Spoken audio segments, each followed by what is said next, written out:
দুপুরে কড়া রোদে নদীর পাড়ে দাঁড়িয়ে আছে রোশন। মন মেজাজের বালাই নিয়ে আজ আগামীকাল বিকেলে তার সুন্দরীকে দেখতে আসবে পাত্রপক্ষ। ছেলে সরকারি চাকরি করে শুনে যে মেহেকের পরিবার রাজি হয়ে গেছে সে বিষয়ে নিশ্চিত রোশন। কিন্তু মেহেক মেহেক কীভাবে রাজি হলো? অবশ্য রাজি না হওয়ার কোনো কারণও তো নেই। রোশনের প্রতি তো কোনো অনুভূতি নেই মেহেকের হৃদয়ে।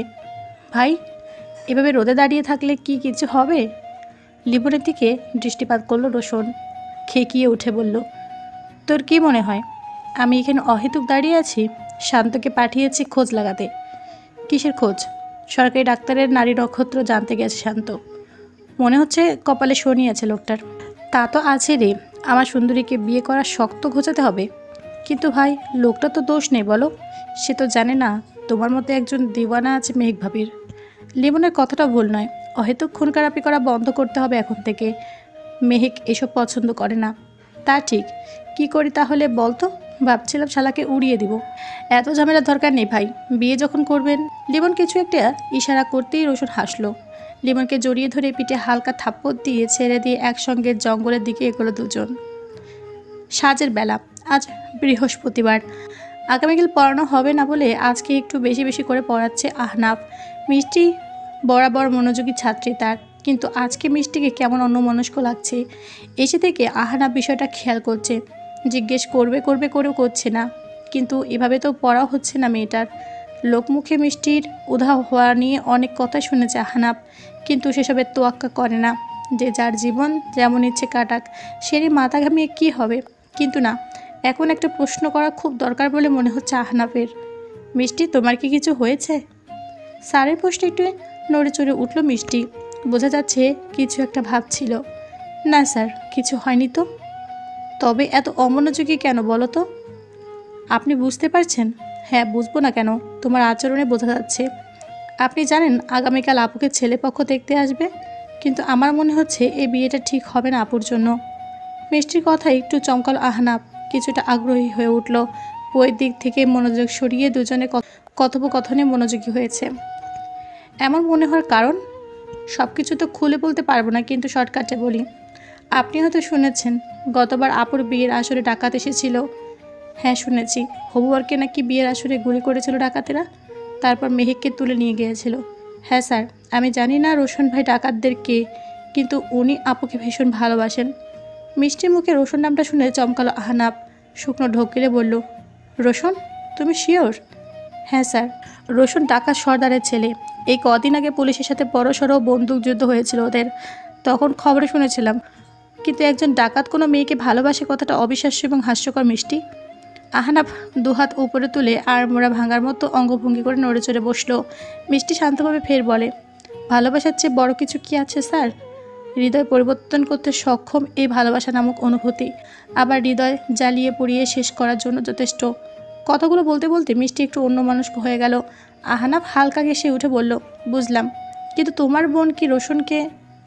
না, আপু তো ওনাকে ঘৃণা করে, অবশ্য করার কারণও আছে। কিন্তু আমি মনে করি রোশন ভাইয়া আপুর জন্য সব কিছু করতে প্রস্তুত। আমি জানি ওই মানুষটার মধ্যে একটা ভালো মানুষ আছে, নইলে আমাকে বাঁচাতে। কি? মিষ্টি কথা শেষ না করে থেমে যাওয়াতে আহনাফ প্রশ্ন করে, কিন্তু মিষ্টি প্রসঙ্গ বদলায়। কিছু না, শুনুন স্যার, আমার মনে হয় আপুর বিয়ে ছেলে পক্ষের আসার কথা এর মধ্যে রোশন ভাইয়া জানে। আর আমার মনে এটা হচ্ছে উনি নিশ্চিত এই বিয়ে হতে দেবে না। তুমি কি করতে চাচ্ছ এখন? আমি চাই আপুর সঙ্গে ওনারই বিয়ে হোক। কিন্তু কেন? তোমার বোন তো তাকে ঘৃণা করে মিষ্টি। সময়ের সাথে সাথে যেমন তীব্র ভালোবাসা একদিন ঘৃণায় রূপ নিতে পারে, তেমনি এই তীব্র ঘৃণাও একদিন ভালোবাসায় রূপ নিতে পারবে। বেশ, তারপর? আপনার সাথে শুধু শেয়ার করলাম বিষয়টা, এইটুকুই। আহনাফ মুচকি হাসলো। এইটুকু মেয়ের কত গম্ভীর কথাবার্তা। ঠিক আছে, আমিও শুনলাম। এখন বলো, কোনো হেল্প লাগবে? তেমন কিছু না, তবে যদি তেমন পরিস্থিতি হয় আমি বলবো। ওকে, এখন পড়ো। মিষ্টি মুচকি হাসলো। আহনাফ তাকিয়েছিল সেদিকে, কিন্তু দৃষ্টি সরিয়ে ফেলল। এতটুকু মেয়েদিকে আজকাল কেমন দৃষ্টিতে তাকায় ভাবতে নিজে বিরক্ত লাগে আহনাফের। এক জীবনে আর কোনো সম্পর্কে জড়াবে না বলে বিয়ে অবধি না করার সিদ্ধান্ত নিয়েছিল আহনাফ। এক নারীতে আসক্ত হয়ে চরমভাবে ঠকে গিয়েছিল লোকটা। সেই কষ্ট আজও ভুলতে পারেনি, কিন্তু মিষ্টির দিকে তাকালে সেই একই রকম কষ্ট অনুভব করে আহনাফ। এতটুকু মেয়ের জীবনে কি সত্যি তেমন কোনো কষ্ট আছে? আগামীকাল ছেলের বাড়ি থেকে ছেলে সহ সবাই আসবে বলে সিদ্দিক আহমেদ বাজার সদাই কিনে নিয়ে বাড়িতে এসেছেন মাত্র। মেহেক আর আঞ্চম ওনার কাছ থেকে বাজারের ব্যাগগুলো নিয়ে রান্নাঘরে রাখছে। ঈশার আজান দিচ্ছে। আহানাব এখনও পড়াচ্ছে মিষ্টিকে, তবে এখন চলে যাবে। দরজা চৌকাঠে বসলেন মেহেকের বাবা। মেহেক এক গ্লাস পানি এনে বাবার হাতে দিল। আঞ্চুম দাঁড়িয়ে হাত পাখা দিয়ে বাতাস করতে ব্যস্ত হয়ে উঠলেন। বুঝলে মিষ্টির মা, সব জিনিসপত্রের দাম বেড়ে গেছে। তার বলতেই, তা সব কিছু এনেছো তো? হ্যাঁ, তবু লিস্ট ধরে মিলিয়ে নাও একবার। ঠিক আছে। মেহেক, তুই বাতাস কর তো মা, আমি দেখি গিয়ে। মেহেক মায়ের হাত থেকে হাত ফাঁকা নিয়ে বাতাস করতে লাগলো। আঞ্জুম বেগম বাজারের লিস্ট ধরে সমস্ত কিছু চেক করতে বসেছেন। আপাতত পড়াশোনার পাত চুকিয়ে মিষ্টিও এসেছে। আচমকা বাড়ির উঠোনে লোকজনের কথাবার্তা শুনে চমকালো সবাই। আওয়াজ শুনে মনে হচ্ছে 10-12 জন লোক হবে। কারা এসেছে বাবা? মিষ্টি, আমি গিয়ে দেখে আসি আগে, তারপর বলছি।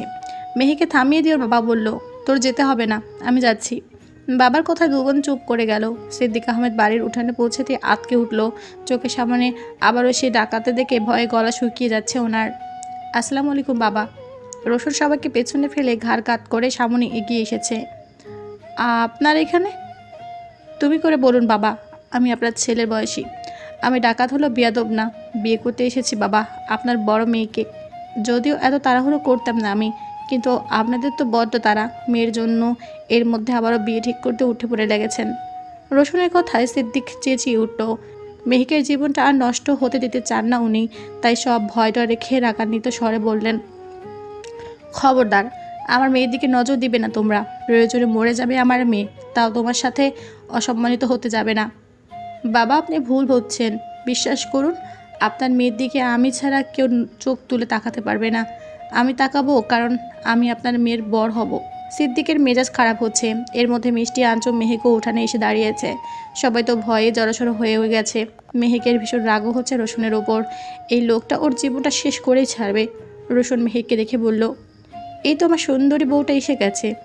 রসুনের কথা শেষ হওয়ার আগে সিদ্দিক আহমেদ সহজরে থাপ্পড় বসিয়ে দিলেন।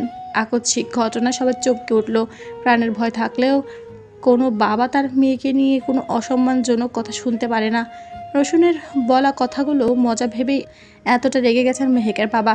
রসুনকে থাপ্পড় মারার ফলে চোখের পলকের মধ্যে 6 জন বন্দুক ঠেকালো সিদ্দিকের মাথায়। প্রাণের ভয়ে হুঁশে এলেন তিনি। কত বড় ভুল করেছেন তা ভাবতেই প্রাণের ভয় জেগে বসেছে ওনার মন প্রাণে। মেহেক আর মিষ্টি দৌড়ে বাবার কাছে যেতে চাইলে আঞ্জুম বেগম বাধা দিলেন। রসুন সবাইকে হাত দিয়ে না বোধক ইশারা করতে সবাই বন্দুক সরিয়ে ফেললো। রসুন এগিয়ে এলো মেহেকের বাবার দিকে। উনি আমার শ্বশুর হন, তাই সবাই ওনার কাছে ক্ষমা চাইবি। ওনার মাথায় বন্দুকের নল ঠেকানোর সাহস হয় কিভাবে তোদের? রসুনের ধমকে সবাই আতকে উঠেছে। শুধুমাত্র মেহেকের মেজাজ বিগড়ে যাচ্ছে। এত ঢং, ন্যাকামি। রসুনের কথা মতো সবাই ক্ষমা চাইলেন মেহেকের বাবার কাছে। রসুন হাসছে। এর মধ্যে লিমনা শান্ত এলো কাজী সাহেবকে নিয়ে। বাবা, বিশ্বাস করুন, আপনার মেয়েকে ভীষণ ভালোবাসি আমি। প্রমিস কখনো অসম্মান করব না। আপনি দয়া করে রাজি হয়ে যান। এতগুলো ডাকাতের খপ্পরে পড়ে ভয়ে কাজী সাহেব কাঁপছে। বয়স ওনার 52 কি 53 হবে। চাপদাড়ি ভর্তি গাল, ছিমছাম করণের মানুষ। মিষ্টির মাথায় অন্য বুদ্ধি ঘুরপাক খাচ্ছে, কিন্তু কিভাবে সেটা রসুনকে বলবে? সিদ্দিক আহমেদ তবুও চুপ করে আছেন। গতবার লোভে পড়ে ইকবালের সাথে বিয়ে দিতে রাজি হয়ে ভুল করেছিলেন, তাই আজ আর প্রাণের ভয় পেয়েও সেই ভুল করবেন না তিনি। লম্বা নিঃশ্বাস ফেলে মেহেকের বাবা রসুনের উদ্দেশ্যে বলে, আমাকে মেরে ফেললেও আমি রাজি হব না। রসুনের মেজাজ খারাপ লাগছে। ভেবেছিল ভালোবেসে বুঝিয়ে শুনিয়ে বিয়েটা করবে, কিন্তু না, সেটা আর হচ্ছে না। এদিক ওদিক তাকাতে তাকাতে আচমকা মিষ্টির দিকে দৃষ্টিপাত করলো রসুন। কিছু একটা ইশারা করছে মেয়েটা। রসুন কয়েক সেকেন্ড মনোযোগ দিয়ে তাকিয়ে রইল ওর দিকে। তারপর মুচকি হেসে পকেট থেকে একটা সিগারেট বের করে ঠোঁটে গুজে নিল। কয়েকটা টান না দিলে মন মেজাজ ভালো হবে না। আর সিগারেটের সুকটান দিয়ে মিষ্টির দিকে এগোচ্ছে রসুন। মিষ্টির দিকে রসুনকে আসতে দেখে আঞ্জুম বেগম ভয় কেঁপে উঠলেন। সিদ্দিক মেয়ের কাছে আসতে চাইলে ফয়সাল শান্ত ওনাকে ধরে ফেললেন। এসব কিছু দেখে মেহেক আর চুপ করে থাকতে পারলেন না। ধৈর্যের লিমিট ক্রস করে ফেলেছে এই ডাকাতেরা। এখনই এখান থেকে চলে যা, নয়তো পুলিশকে কল দেবো আমি। কি চাস? আমাকে একটু শান্তিতে বাঁচতে দে। আর খবরদার আমার বোনের দিকে এগোবি না। মেহেক রসুন আর মিষ্টির মাঝখানে দাঁড়িয়ে আঙ্গুল উঁচিয়ে রাগে হিসিয়ে বলে ওঠে। রসুন কিছু বলল না, তবে একটু আহত হলো দ্বৈতকারীর আচরণে। কিন্তু ব্যাপার না, তুমি আপনি সব কিছু চলবে রসুনের। তবু মেহেককে চাই। রোশন মেহেককে পাশ কাটিয়ে গিয়ে মিষ্টির হাত ধরে অন্য হাত দিয়ে সিগারেট মাটিতে ফেলে দিল। মেহেক অবাক দৃষ্টিতে তাকিয়ে আছে। সিদ্দিকা আর আঞ্জুম কাঁদছেন। এর মধ্যে আশেপাশের বাড়ির লোকজনও বিষয়টা টের পেয়ে গেছেন, তবে কেউ ঘর থেকে বের হচ্ছে না। যে যার জানালা দিয়ে কিংবা দরজার সামনে দাঁড়িয়ে ঘটনা উপভোগ করছে। সত্যি বলতে কারো খারাপ লাগলার বদলে হাওলাদার বাড়ির কেচ্ছা আবার শুরু হয়েছে বলে হাসাহাসি করতেই বেশি ভালো লাগছে তাদের। ভালো কথা যখন কাজ হলো না তখন খারাপটাই বলি। হয় সুন্দরী তুমি চুপচাপ আমাকে বিয়ে করবে, নয়তো আমি মিষ্টিকে সাথে নিয়ে যাব, আর তোমার বাবা মাকে সোজা ওপরে। রোশন ঘাড় কাত করে দাঁত বের করে হাসছে। মেহেকের ঘৃণায় শরীর ঘিন ঘিন করছে রোশনের এমন রূপ দেখে। ছি, একটা মানুষ কতটা খারাপ হতে পারে। খবরদার ডাকাতের বাচ্চা, শয়তান একটা তুই। আমার বোনকে ছাড়, নয়তো আমি তোকে শেষ করে ফেলবো। আমার বাবাকেও ছাড়তে বল। তোমার হাত দাও, তাহলে আর মিষ্টির হাত ধরে রাখবো না। তুমি চাইলে এখানকার সবাই ভালো থাকবে। এখন বলো কি করবে? সবাইকে কষ্ট দেবে নাকি বিয়ে করবে? আঞ্জুম এবার আর চুপ করে থাকতে পারলেন না। ঠিক নিজের মেয়েকে বাঁচাতে সৎ মেয়েকে অনুরোধ করতে লাগলো বিয়েটা করে নিতে, কিন্তু মেহেকের বাবা রেগে গেলেন তাতে। কি বলছো আঞ্জুম? আর যদি দুটো মেয়ে আমার নিজে হতো, তাহলে এক মেয়ের জন্য মেয়ের জীবন শেষ করতে বলতে পারতে? স্বামীর কথা চুপ করে রইলেন আঞ্জুম বেগম। মেহিকের ভীষণ অসহায় লাগছে, তবে মায়ের প্রতি কোনো ক্ষোভ কিংবা রাগ হচ্ছে না। নিজের মায়ের মতো পৃথিবীতে আর কেউ হয় না, হবেও না। বাবাকে আর বোনকে মুক্ত করতে অবশেষে নিজেকে ধ্বংসের নামে লিখে দিতে প্রস্তুত হলো সে। আমি বিয়ে করব, থমথমে গলায় বলল মেহেক। সবাই একসাথে হেসে উঠল ওরা। মিষ্টিরও স্বস্তির নিঃশ্বাস ফেলল গোপনে। কিছু সময়ের ব্যবধানে কাজী সাহেব বিয়ে সম্পন্ন করলো রোশন ও মেহেকের। যেমন ছিল সেই অবস্থায় বিয়ে হলো মেয়েটার। রোশন ভীষণ খুশি আজ। মেহেক একেবারে চুপচাপ হয়ে গেছে। কবুল বলা ব্যতীত আর কোনো কথা বলেনি। মিষ্টির একটু হলেও বোনের জন্য খারাপ লাগছে, কিন্তু তবুও কোথাও গিয়ে মনে হচ্ছে পৃথিবীর সর্বোচ্চ ভালোবাসা পাবে মেহেক। শুধু সময়ের অপেক্ষা মাত্র। ঘড়ির কাঁটা রাত 10টা। রাতের খাওয়া দাওয়া করেননি সবুর হোসেন। ছেলেটাকে নিয়ে ভীষণ ঝামেলা করেছেন উনি। সত্যি সত্যি আজ বিয়ে করতে চলে যাবে সেটা তো ভাবতেও পারেননি সবুর। শুধু যাওয়ার আগে বলে গেছে, বাবা আমি তোমার জন্য পুত্রবধূ আনতে যাচ্ছি। ব্যাস, গত কয়েকদিন ধরে তো এই বিয়ে করা নিয়ে ঝামেলা চলছিল দুজনের মধ্যে। তবুও সেই বিয়ে করতে গেল ছেলেটা। ওকে কিছুতেই বোঝাতে পারছে না সবুর। ডাকাতের ডেরায় মেয়ে মানুষ থাকতে পারে না, তাও কারো বউ হয়ে। মেয়ে মানুষকে বিশ্বাস করেন না আর সবুর। পরপুরুষের সংস্পর্শে আসলে এরা খারাপ হয়ে যায়, অন্য পুরুষের ছোঁয়া পেয়ে নিজস্ব পুরুষকে ঠকায়। এসব ভাবতে সবুর হোসেনের মাথায় আগুন জ্বলে উঠল। পুরনো স্মৃতি, যন্ত্রণা সব কিছু হৃদয়ে নাড়া দিয়ে যাচ্ছে। ভাই, ভাবিকে নিয়ে এসে গেছে। হুররে! বাইরে থেকে লিমনের কণ্ঠস্বর শুনে ভাবনার সুতো ছিঁড়ে ঘর থেকে বেরিয়ে গেলেন সবুর। 3-4 জন ছেলেদের সাথে নিয়ে দাঁড়িয়ে আছেন রোশন, মেহেক পাশে দাঁড়ানো। সবুর হোসেন তীক্ষ্ণ দৃষ্টিতে তাকিয়ে আছেন ওর দিকে। মেয়েটাকে দেখে মনে হচ্ছে একেবারে বিধ্বস্ত, ভেঙে চুরে ভেঙে আছে ভেতর থেকে। কেমন বিরসতায় ভরপুর মুখাবয়ব। বাবা, বিয়ে করেছি আমি, হ্যাঁ হ্যাঁ, প্যাঁ প্যাঁ প্যাঁ। রোশন বাবার চারপাশে ঘুরে এরকম বলতে লাগলো। প্রথম একটু বিরক্ত হয়ে রাগ দেখাতে লাগলেন সবুর, কিন্তু রোশনের পাগলামিতে আর না হেসে পারল না।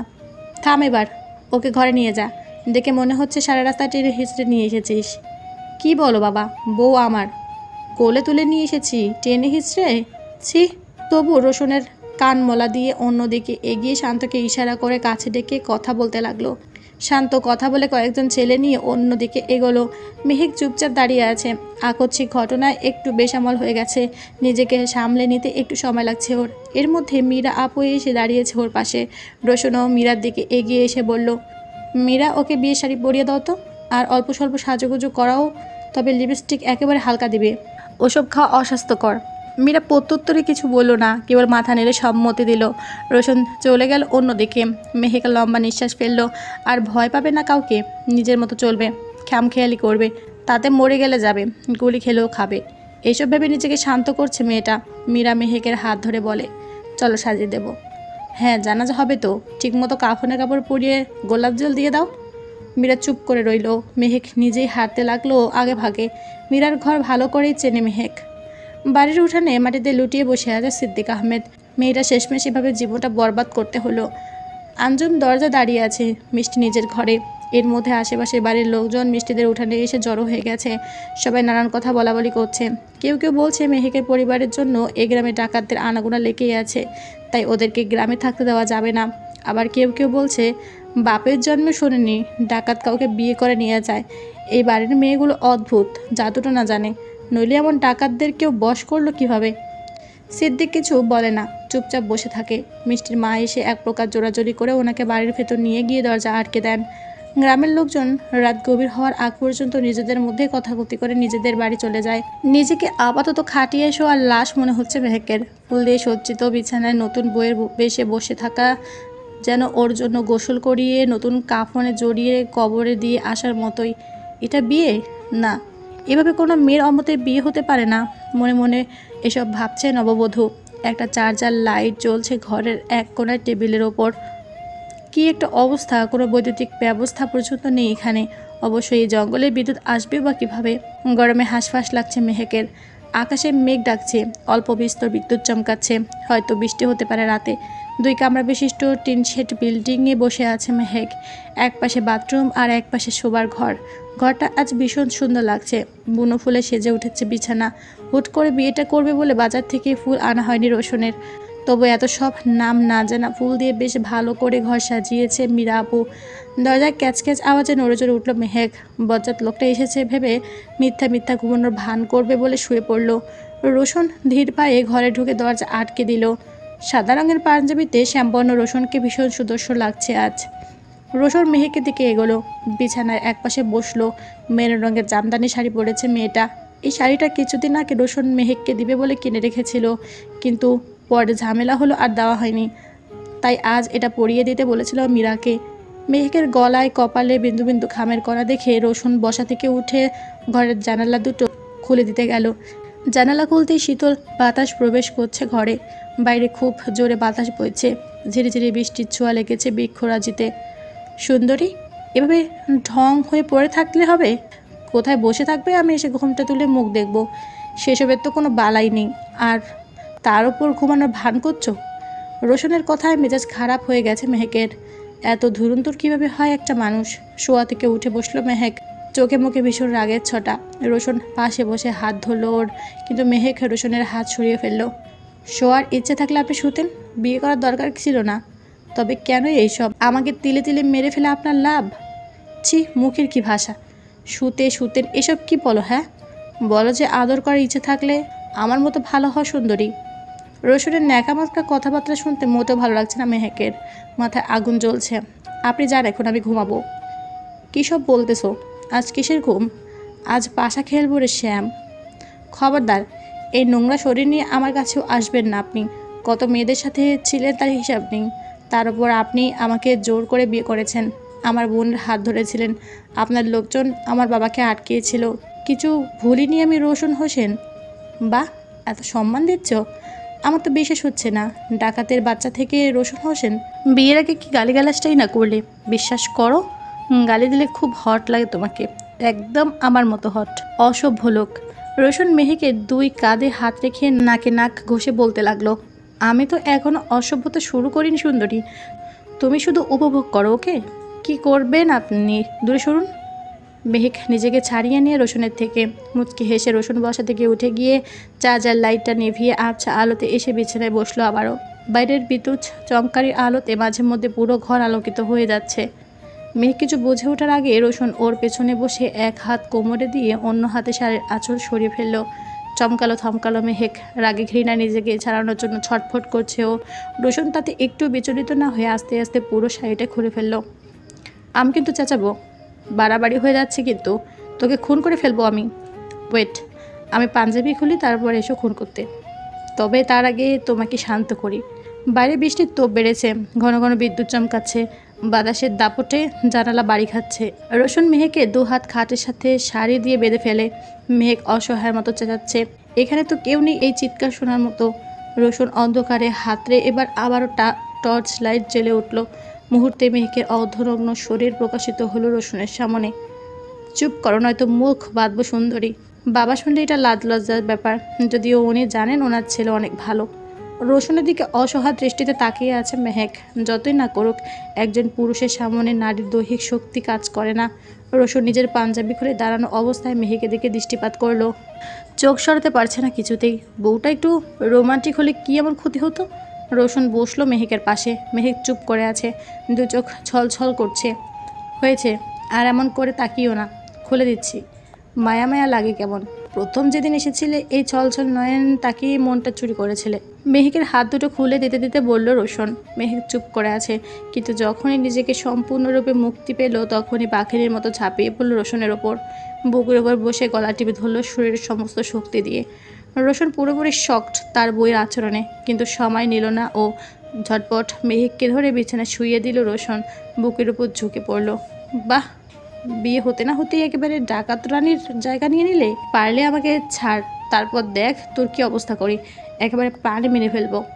মেহেকের এত রাগ দেখেও রোশন হাসছে, আর তাতেই মেহেক আরও রাগান্বিত হয়ে যাচ্ছে। রোশনকে খুব করে চাইলেও নিজের ওপর থেকে সরাতে পারছে না মেহেক। রোশন এক হাতে মেহেকের চুলে হাত বুলিয়ে দিচ্ছে, আর অন্য হাত দিয়ে মেহেকের দুটো হাতই তার মাথার উপর ধরে আছে। শান্ত হওয়া সুন্দরী বউ আমার, আমি মানি না এই বিয়ে। মেহেকের পুরো কথা শেষ হওয়ার আগে রোশন ওর দুটো ঠোঁট যে ঠোঁটের দখলে নিয়ে নিল। চোখগুলো বড় বড় হয়ে গেছে মেহেকের। অস্বস্তি লাগছে, ঘৃণা লাগছে। খুব করে যাচ্ছে রোশনের গভীর আলিঙ্গন উপেক্ষা করতে, কিন্তু পারছে না। রোশন উন্মত্ত হয়ে গেছে মেহেকের প্রতি। নিজের মন মতো সময় পর থামল রোশন। ঠোঁটের দিক থেকে দৃষ্টি সরিয়ে বক্ষ বিভাজনের কাজে তাকালো। মেহেক গালাগালি করে যাচ্ছে। রোশন পোশাকের ওপর থেকে বুকের ঠিক মাঝ বরাবর ঠোঁট ছুঁয়ে দিল। তারপর বসা থেকে উঠে ছেড়ে দিল তাকে। রোশনকে এভাবে থেমে যেতে দেখে চমকালো মেহেক। কি হয়েছে, কেন হয়েছে, কখন হয়েছে আমি জানি না মেহেক, কিন্তু এটা হয়েছে। হঠাৎ তোমার প্রতি একটা অন্যরকম অনুভূতি কাজ করে আবার। তবে তোমার অনিচ্ছায় এভাবে ইন্টিমেট হতে চাই না আমি চাই তুমি নিজে ইচ্ছে করে এসো আমার কাছে, ভালোবাসার দাবি নিয়ে। আবারও ঢং।